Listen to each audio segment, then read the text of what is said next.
Olá, amigo assinante. Estamos iniciando nosso programa Grandes Negócios na TV, hoje um convidado muito especial, Diógenes Carvalho Lima. Ele é casado, pai de 2 filhas, formado em administração de empresas, pós-graduado em finanças e mestre em recursos humanos. Atualmente é diretor do grupo HNA. Tudo bem, Diógenes? Tudo bem, muito Prazer obrigado. ter com a gente, viu? Prazer é todo meu. Diógenes, contar um pouquinho da tua história, mas eu quero ir bem lá no começo, né? Perfeito. Como foram suas primeiras experiências profissionais? Olha, foram bastante interessantes. Eu diria que até norteou um pouco de tudo aquilo que eu construí ao longo desses 34 anos, né? Eu primeiro morava muito perto de uma empresa que me chamava muito a atenção. Essa empresa não existe mais, mas era uma empresa chamada Dixon, que fazia e vendia produtos para postos de gasolina. E eu já estava naquela fase de precisar trabalhar, tinha Quantos 17 anos na 17 época. anos. Mas todo mundo dizia, não, com 17 anos você vai para o exército, as pessoas não vão te dar um emprego, jamais vai acontecer isso. Mas eu fui lá, conversei e dei a sorte de estar o Pedro, que era o proprietário na época, e falei, Pedro, eu tenho interesse em trabalhar, mas eu tenho essa condição, acabei de completar 17 anos, o ano que vem eu vou ter que me alistar, e aí pode ser que a gente não esteja juntos, né? Ele falou, não, isso não é um problema para mim, eu entendo que a gente precisa investir em jovens que queiram efetivamente trabalhar, é o teu caso. Muito bacana. Muito bacana. Isso foi em 83 e comecei a trabalhar ali. Ele teve a oportunidade de me ensinar bastante coisas, era um homem fora do seu tempo na época. Ele diz uma coisa que depois se confirmou muito claramente, que ele dizia, os postos de gasolina serão as grandes vitrines das ruas. E aquilo, não que se duvidava, mas era algo muito curioso de você imaginar que um posto de gasolina pudesse se transformar em algo além de um posto de abastecimento, troca de óleo e, eventualmente, uma lavagem. E hoje nós vemos que os postos de gasolina viraram verdadeiros centros de conveniência, de convivência, inclusive. E isso era uma visão que ele tinha muito clara, né? Ele tinha esse interesse. E mostrava isso muito, né, nas vendas que a gente fazia para esses donos de postos de gasolinas, porque era algo muito mais restrito do que é hoje, a legislação era muito rigorosa, não se tinha tantos postos como se tem. E eu fui trabalhar na área como office boy primeiro, e eles tinham uma filial no Carandiru, então eu tinha que pegar o metrô 2 vezes por dia, uma de manhã, uma de tarde para ir, uma de manhã, uma de tarde para voltar. E era bom porque nesse período de metrô, 30 minutos de metrô para ir, 30 para voltar 4 vezes, eu estudava, né? E aí estudava à noite, foi muito bom, foi uma época sensacional.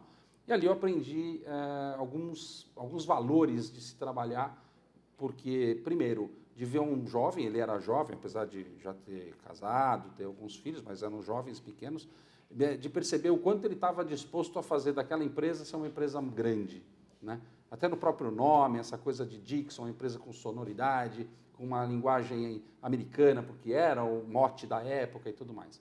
Então, eu tive ali a oportunidade de aprender essas coisas, do quanto é importante os detalhes de tudo aquilo que a gente constrói. E tem também, assim, trabalhando, começando do respeito do respeito à hierarquia, né? A questão da dinâmica de uma empresa, isso não tem preço, né? Quanto mais cedo, melhor aprender essas coisas, né? Eu acredito que sim. Eu tive uma evolução, depois eu tive a oportunidade de ir para o Exército, sou oficial da reserva, fiquei no Exército quase 6 anos. Eu entendo que hierarquia e disciplina é bom para tudo. Verdade. Eu não costumo aqui fazer apologias ao militarismo ou nada disso, mas 2 coisas que a gente aprende muito forte lá é essa questão de hierarquia, não a hierarquia burra no sentido de obedecer porque é uma ordem e ponto, mas porque é importante você ter o seu tempo de falar, o seu tempo de ouvir, a sua réplica, tudo isso faz muito sentido. E claro que a disciplina, né, de você acordar cedo, de você ter um propósito na tua vida, de você acreditar nos valores que são da sua família, que foram passados pelos seus pais, acreditar em valores bons, né, seja da sua religião, independente da qual seja, para que você coloque isso no negócio, porque aí você vai ter, com certeza, uma condição de levar melhores situações para o público interno, os colaboradores, que são chave no negócio, tanto para com os seus clientes. Então, eu vejo isso como um ponto que me destacou muito, me fez muito bem, na verdade. Bacana. O primeiro ano é obrigatório no Exército, mas você ficou 6. Por que aconteceu isso? Na verdade, eu tive a opção de fazer o CPUR, né, que é o Centro de Preparação de Oficiais de Reserva de São Paulo. Então, eu fiz o CPUR, que é como se fosse aquele 1 ano obrigatório. Depois você, se você tem algumas notas, se o Exército tem vagas, você tem a possibilidade de continuar. Naquela oportunidade, os oficiais poderiam ficar até 9 anos. Mas com a Constituição de 88, isso foi limitado a no máximo 5, porque a partir de 5 você teria ali uma estabilidade do emprego. Então, para que isso não ocorresse, a gente teve que sair. Então, por isso que não chegou a dar, no total, somando o CPUR, dá quase 6 anos de trabalho. Mas você gostou? Adorei. Eu diria assim, é uma experiência que todo jovem, se pudesse ter, pelo menos por uma semana, pudessem aproveitar essa visão, seria muito importante. Lamentavelmente, nós, no Brasil, temos uma imagem ruim do período militar, que somente a história, com o longo dos tempos, é que vai contar ela de verdade. A gente está vivendo ainda muito pouco tempo desse tempo, que foram 21 anos, mas eu tenho certeza que no momento oportuno vai vir à tona tudo aquilo que efetivamente foi muito maior do que tudo aquilo que se coloca, de tudo aquilo que se fala. Bacana. Você chegou a qual graduação? Eu saí como primeiro tenente do Exército. Bacana. Eu vejo assim, eu tenho uma admiração pelo Exército, a Marinha, a Aeronáutica, assim, muito grande, muito. Eu vejo assim, com orgulho, sabe? Mas o brasileiro, o americano, nossa... Não, o americano é apaixonado. É uma coisa de reverência mesmo, né? Por que o brasileiro não tem essa empatia ou esse valor que as forças merecem? Eu poderia dizer assim, na verdade, eu vou falar pelo Exército, mas representa as Forças Armadas de maneira geral. É o lugar onde eu diria para você que representa o Brasil de uma forma única. Sim, sim. Porque lá estão os pobres, os ricos, os negros, os brancos, os indígenas. Ali você tem a miscigenação toda do Brasil ocorrendo naquele 1 ano de serviço militar. Isso é apaixonante. Eu tive a oportunidade de, estando no Exército, no quartel de Campinas, conhecer gente do Brasil inteiro.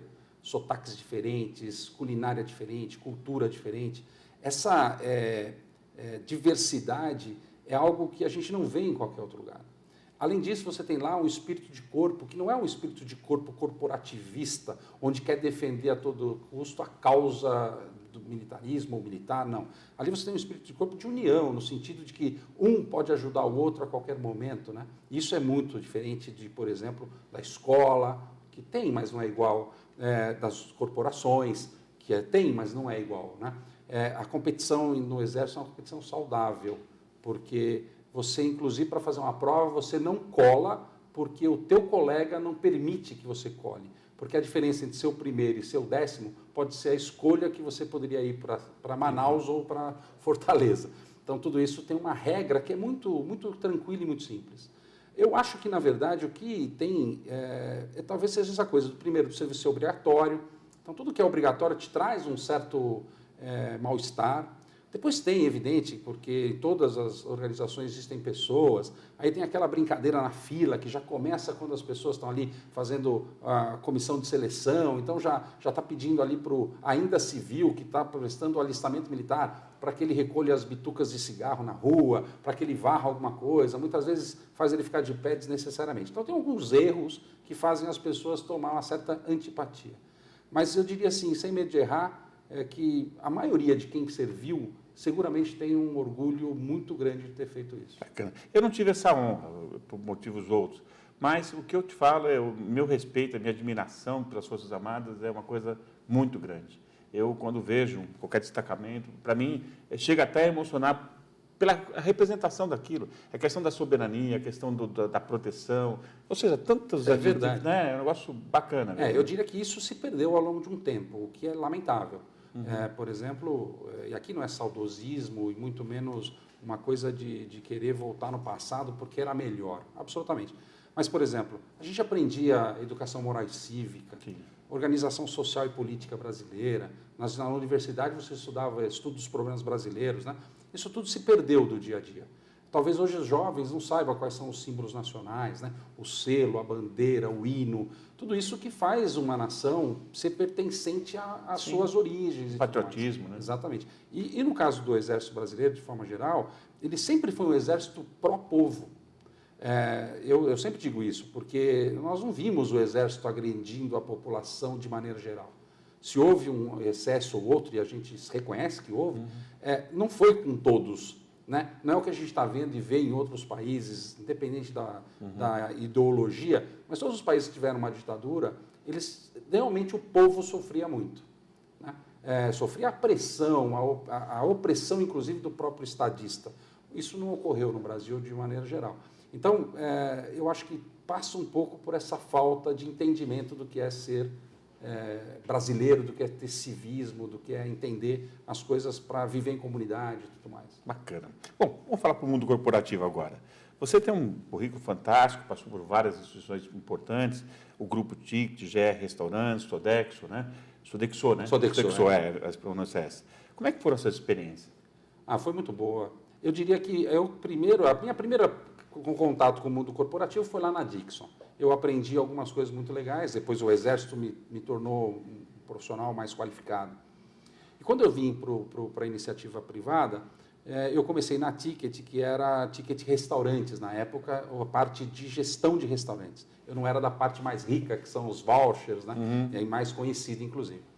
Ali foi muito bom, porque trabalhar numa empresa de serviços, como é o caso até hoje, desde sempre eu só trabalhei em empresa de serviços, ela te traz um ganho, uma capacidade de interrelacionamento com outras atividades econômicas que, muito provavelmente, quem está numa única indústria, talvez a vida inteira ele não passe por isso.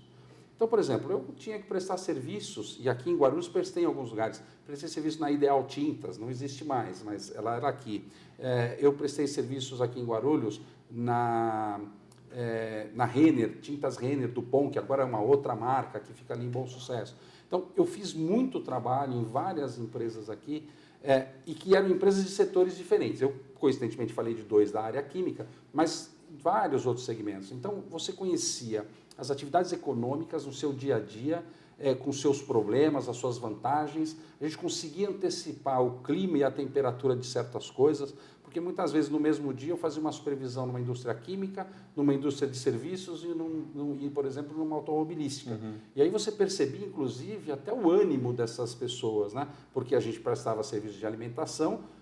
A alimentação é sempre um item importante no dia a dia do colaborador que está dentro de uma fábrica, confinado, entre aspas, e a gente percebia até o humor do negócio quando isso você estava ali. E eu tive a oportunidade de conhecer muita gente. Então, esse ganho que eu tive a oportunidade de, meio que sem querer, tomar esse caminho, foi sensacional para mim. Porque eu fui, ao longo dos anos, percebendo que cada uma das indústrias tem a sua particularidade, que a gente tem que respeitar. Cada uma das empresas dentro dessa indústria, dentro dessa cadeia toda, tem os seus movimentos, são importantes. Então, deu para perceber que não tem essa coisa de eu sou mais importante que você. Bacana. Muito bom. Diógenes, um pequeno intervalo agora, temos o segundo bloco, depois com o Diógenes, continuando a sua experiência de vida empreendedora. Eu tenho certeza que você vai gostar bastante. Espero você lá.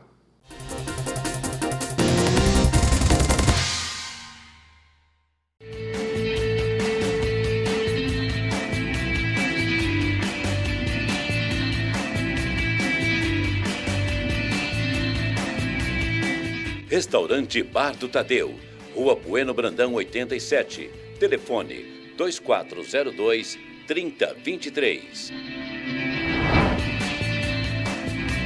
Casa de Show Caneco, Avenida Otávio Braga de Mesquita 60, telefone 2440-1130. Hidalgo Despachante, Avenida João Jamil Zarif 345, telefone 2440-6524. Vina Rosa Modas. Flor Acessórios e Unhas. Clau Rufino Boutique, Avenida Papa João 23, telefone 2229-0291. ASEAG, Associação dos Engenheiros, Arquitetos e Agrônomos de Guarulhos, 2456-4000. Sistemas completos e integrados para a gestão do transporte e da logística. Acesse activecorp.com.br.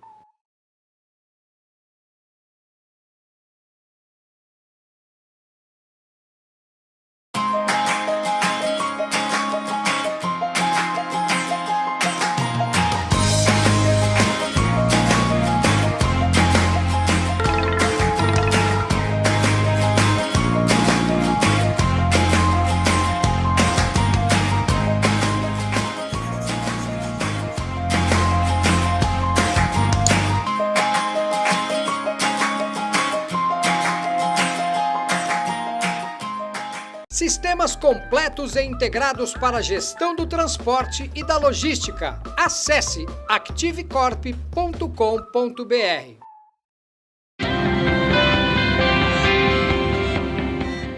O Colégio Êxitos, com mais de 22 anos de história em Guarulhos, já formou mais de 10 mil profissionais em cursos na área da saúde. Está com matrículas abertas para auxiliar em enfermagem, técnico em enfermagem, técnico em radiologia, entre outros. O Êxitos se uniu à Unicesumar, a melhor universidade do país, segundo a avaliação do MEC, para oferecer o melhor ensino à distância. São 38 cursos de graduação e 30 de pós-graduação. Colégio Êxitos e Unicesumar. Qualidade e ensino que você pode confiar.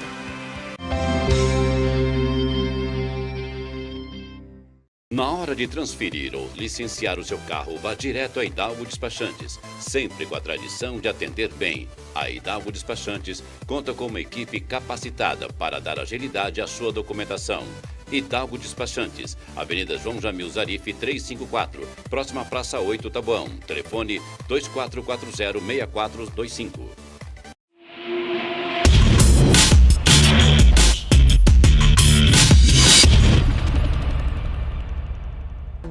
Chegar em casa, chegar na empresa e tá tudo decorado com papel de parede, com persiana, com cortina, não é maravilhoso, gente? O ambiente fica muito aconchegante. Você fez a parte de iluminação, vamos decorar isso aí? Natal tá chegando também, né? A gente quer entrar o ano novo assim, ó, com as paredes novas. Eu tô aqui nessa loja linda que é a Toda Casa com uma promoção incrível de papel de parede. Ó, quando eu comprei eu paguei 240, menina Simone e Mônica, olha, eu vou reivindicar, tá? Porque eu paguei 240 e agora eu tô fazendo a R$150 o rolo. Esse daqui é o que eu tenho em casa, gente. Aí elas me ajudaram a combinar a cortina e tal, ficou lindo. Então eu coloquei este e esse outro aqui no quarto das crianças, que é o meu mesmo, tá? Ó, você quer fazer a cortina? Escolhe papel de parede, porque é baratinho, 150. Aí você faz aí 2, 3, 4 paredes, eu não sei, mas uma já é legal, melhor que pintar, porque daí não descasca. Uma beleza papel de parede, eu amei. Nunca mais eu fico sem. Olha que legal esse daqui, ó. R$45 o metro, gente. Eu gosto de branco, né? Mas tem gente que gosta de outra cor. Por isso que tem um monte aqui, né? Por isso que ninguém é igual, né, gente? Mas R$45. Olha que maravilha esse tecido. Aí você quer uma persiana vertical dessas aqui, custava R$50, custava 60. Agora elas estão fazendo a R$50. Mas titia vai dar uma aula pra vocês. Meninada, não é cortina rolon, pelo amor de Deus. Rolon é pra passar debaixo do braço, você entendeu? É cortina rolô. Entendeu agora ou não? Você entendeu, né? Por favor. Cortina rolô. Olha aqui as cores, a Amorim, tá? Você vem aqui, escolhe com elas. E elas são ótimas pra te dar dica. Custava 212. Oh, 150, agora tá barato. Tem várias cores, vem aqui e escolhe, tá? Agora, além disso, você já teve a aula e tudo mais. Olha aqui a persiana, essa daqui é aquela automática que você aperta o botão. Então a raiva de quem tem isso, gente, vocês não têm noção. A raiva de quem tem essas persianas, maravilhoso, né? Então aproveite e venha pra cá, as meninas têm um bom humor incrível. E detalhe, entrega, no dia que ela falar que ela entrega, tá? Então isso é bacana das meninas aqui, trabalham com muita competência. Avenida Santa Inês, 755 aqui no Mandaqui, telefone 2267-1717. Vem pra cá, se dá lá.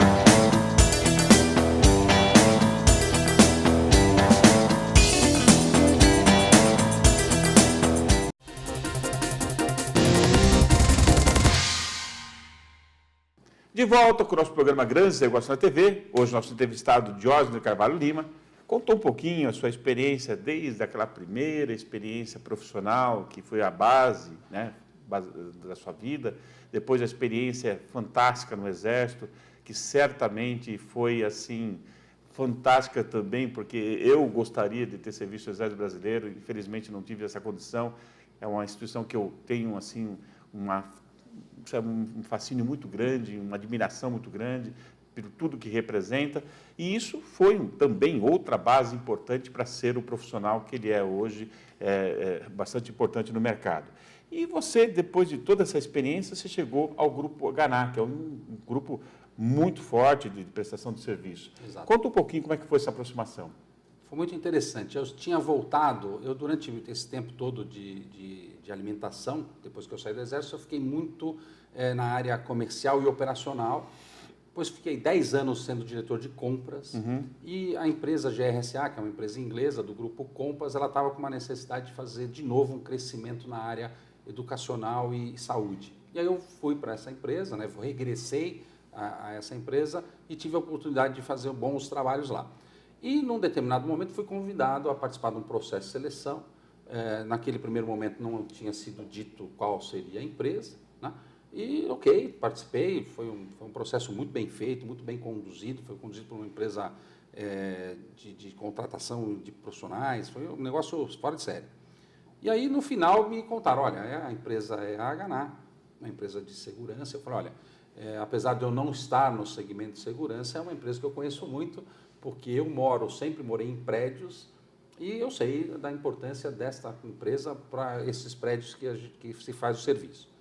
Tem interesse em continuar no processo? Tem interesse e fui e tal. E aí tive a oportunidade de conhecer os sócios de uma empresa muito séria, muito respeitada nesse segmento, por conta de um conceito que é o que eu entendo como a base de tudo. Então, mesmo que você seja capaz de fazer um empreendimento maravilhoso, mas se você não tiver um mínimo de conceito, de entendimento daquilo que você precisa, muito provavelmente o teu alicerce não será bom e você não irá longe. E a Haganá nasceu disso, um conceito de segurança aplicado aos residenciais, corporativos, clubes e outros serviços que a gente presta, mas sempre pensando no conceito que a gente precisa defender essa fronteira de maneira que os inimigos, a gente fala internamente, evidente, mas que as pessoas que não estão autorizadas a entrar nesse ambiente, elas realmente não entrem. Entendi. Isso é um trabalho muito difícil, porque depende muito da ajuda, não só dos nossos colaboradores, porque são treinados e tudo mais, mas inclusive dos próprios moradores. Claro, fundamental. Porque muitas vezes o morador, e ele está na sua razão, de estar chegando tarde, cansado, e ter que se identificar que ele é um morador, tudo isso a gente sabe que traz um transtorno natural. Então, mas ele também faz parte do processo de segurança. Então, isso foi uma coisa que me motivou muito a acreditar na Haganá, estou lá há 4 anos, de que um conceito pode fazer a diferença na longevidade das coisas. É que, na verdade, a segurança, ela é inversamente assim, proporcional à questão do conforto, né? Sem dúvida. Quanto mais segurança, menos conforto, principalmente na entrada. Né? Você tem toda a razão. É um equilíbrio difícil de se encontrar. Por isso que todos do sistema de segurança têm que estar consciente de que, em algum momento, nunca por uma vontade própria, nunca por uma má fé, pode ocorrer de você ter que ser questionado sobre um item que muitas vezes não estava no script. Mas isso, óbvio, que ocorre muito pouco. Mas ainda existe, é natural que aconteça. É verdade. Você é diretor de qual área, Léo? Sou diretor de marketing, desenvolvimento de novos negócios e expansão comercial. Bacana. Então, é uma área, a Haganá é uma empresa que está fazendo agora, dia 1º de março de 2018, vai fazer 21 anos de existência. Caramba, a gente atua... Qual é o serviço que vocês prestam? A gente presta serviços de segurança, que aí engloba toda a parte de vigilância, armada e não armada, e serviços de maneira geral, como portaria, recepção, telefonia, bombeiro civil, limpeza. A limpeza também? Limpeza também. Então, hoje nós estamos indo para 8.000 colaboradores agora. Os números de janeiro ainda não saíram, mas tudo indica que a gente vai conseguir chegar no número de 8.000. É uma empresa jovem, né? 21 anos. É verdade. E que Pelo nome que ela tem no mercado, eu pensei que tivesse mais tempo. Pelo conceito. Exatamente, nome, mas eu acho que está ligado àquela questão que eu falei anteriormente. Quer dizer, o conceito faz com que você passe a ter uma espécie de ser original, e a originalidade pode te dar uma impressão de que você está há muito mais tempo. É verdade. Me surpreendeu quando você falou de 21 anos. 21 falou, anos. Né? Me surpreendeu, porque a percepção que tem é de que é uma empresa muito mais antiga. Bacana. Sim. Me fala um pouquinho, projetos da Haganá. Tem projetos novos que você tem? Sim, claro. Quais são? Eu dentro uma das atividades que nós temos, a gente tem um projeto chamado Projeto 2020. Foi estabelecido isso, que é o projeto de 5 anos, projeto estratégico de 5 anos, que a gente quer conduzir a empresa não para um outro patamar, porque nós estejamos insatisfeitos com esse, muito pelo contrário, mas para que a gente possa pensar depois nos próximos 10 anos. O nosso negócio, de certa forma, ele está evoluindo e evoluindo muito rápido. Primeiro porque os mais jovens, muitos não estão com tanto interesse de vir para esse serviço, porque hoje a disponibilidade de acesso à informação, a questão da rede social e tudo mais, muitas vezes faz com que algumas atividades que na cabeça das pessoas são menos importantes, elas acabam sendo colocadas para segundo plano. Era muito comum no passado um jovem que saía do exército, claro, com seus 19, 20 anos, ser contratado numa empresa de segurança, e isso aconteceu com muitos no passado, mas hoje é algo que assim as pessoas não querem porque ele é muito jovem, porque a juventude hoje pode estar conectada com uma coisa de mais leve, não de falta de responsabilidade, porque isso não é uma coisa inerente a um grupo, mas sim às pessoas, mas fica parecendo que são mais leves, os jovens hoje são mais leves do que eram na nossa Mais época. descontraídos, Mais talvez. descontraídos. Isso traz uma sensação, e segurança é muito do que eu estou sentindo, uma sensação de que não é sério, o que não é verdade. Mas isso tudo é um grande desafio. Então a gente precisa ter aí um equilíbrio, né, das pessoas que estão chegando agora no mercado de trabalho e daqueles que já não estão mais no seu meio de carreira, já estão para lá do meio de carreira. Sim, né? sim. Então é um time de profissionais, os vigilantes, não que eles envelheceram, mas que eles estão hoje mais, a maior parte está concentrada com mais idade do que a juventude está chegando. Interessante, bacana. Projetos pessoais, o que você tem? Olha, eu tenho, Somente. como você colocou, eu tenho 2 filhas, né? Eu sou casado há 20 anos e já nos conhecemos há 26, tenho 2 filhas que tem sido assim o grande orgulho da gente, é onde a gente percebe que tudo isso que nós fazemos acaba trazendo o reconhecimento de que você pode estar indo no caminho certo. A gente nunca vai saber, até porque o certo ou o errado às vezes é muito complicado. Mas eu estou muito orgulhoso delas. O que eu tenho agora de perspectiva é de poder, como eu venho falando sempre, de melhorar sempre o segmento que eu estou. É evidente que não é uma coisa que depende única e exclusivamente de mim ou só dos meus pares, né? E não só da minha empresa. Isso depende do mercado como um todo. Que é de mostrar para todos que a gente consegue ter uma economia sendo levada a sério, onde tudo que a gente possa fazer possa ser feito com ética, com compromisso, né? Que os contratos são importantes, mas mais do que o contrato tem a relação, aquela antiga do fio do bigode. Então isso é uma coisa que eu tenho levado muito aonde eu vou, no sentido de que as coisas têm que ser mais transparentes, né?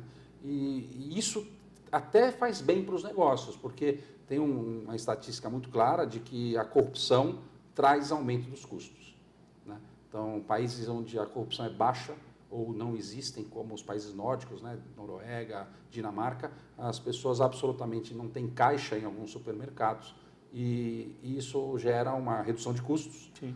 E, ao mesmo tempo, faz com que as pessoas se comprometam a serem mais honestas do que normalmente Tem seriam. lugar que posto de gasolina você não tem ninguém lá. Não tem ninguém. Você mesmo que abastece, paga. Exatamente. Né? Então, tudo isso faz com que a gente vai passar. Eu acho que a gente está num processo de evolução para isso. Isso é o grande desafio pessoal que eu tenho, de, no mínimo, não me ficar, vamos dizer assim, não me poupar de fazer toda vez que eu puder esse discurso, Bacana. que é um discurso verdadeiro. Algum hobby que você gostaria de mencionar? Olha, já tive mais, mas hoje sempre fui cinéfilo, gosto muito, a Netflix veio para ajudar muito. Né? É evidente que já tive mais tempo na frente das telinhas e das telonas, né? Mas é uma coisa que TV e Netflix é uma coisa que me encanta muito. Jorge, o tempo em TV é curto, né? O papo está gostoso, a gente gostaria de ficar mais tempo, mas quem senta aí tem um ônus positivo de deixar uma mensagem, em especial aos jovens, de estímulo ao empreendedorismo. Perfeito. Você, embora não tenha a sua empresa, você é um empreendedor nato. Você sempre demonstrou pela sua entrevista que sempre teve uma visão à frente de tudo. Deixa uma mensagem para esses jovens. Claro. Bom, o que eu posso dizer é que assim, sejam perseverantes, né? Busquem fazer as coisas com qualidade, com perfeição. A gente nunca pode imaginar que você vai ser recriminado por tudo aquilo que você trouxer de bom e de melhor para a empresa que você está ou para o seu empreendimento. Seja muito resiliente, porque é muito difícil de você se manter na forma correta, agindo de forma ética, se envolvendo com pessoas corretas, mas isso é importantíssimo. Outro ponto que é válido é o fato de acreditar no Brasil. O país é um país que tem tudo para dar certo e vai depender único e exclusivamente da gente, não tem outras pessoas. Todas as vezes que nós falamos que o Brasil vai mal, de certa forma eu também sinto que eu não fui bem. Então eu acho que isso é uma coisa que o empreendedor tem que acreditar. E tem muita gente que acredita no Brasil. Então eu gostaria de deixar esse recado e dizer, eu não sei se em algum momento vai aparecer os contatos e tudo mais, mas que eu estou muito à disposição para contribuir com opiniões, com informações para que as pessoas tenham mais sucesso na sua jornada. Bacana. Muito grato pela sua entrevista, é um prazer estar com a gente. Eu te agradeço demais, muito obrigado. Legal. Diógenes Carvalho Lima, nosso entrevistado de hoje, ele nos brindou com a sua história, que realmente contribui muito com o propósito desse programa, que é levar você, assinante, história de vida, história empreendedora, para, quem sabe, te inspirar também a seguir caminhos parecidos. Obrigado por sua audiência e até uma nova oportunidade. Até mais.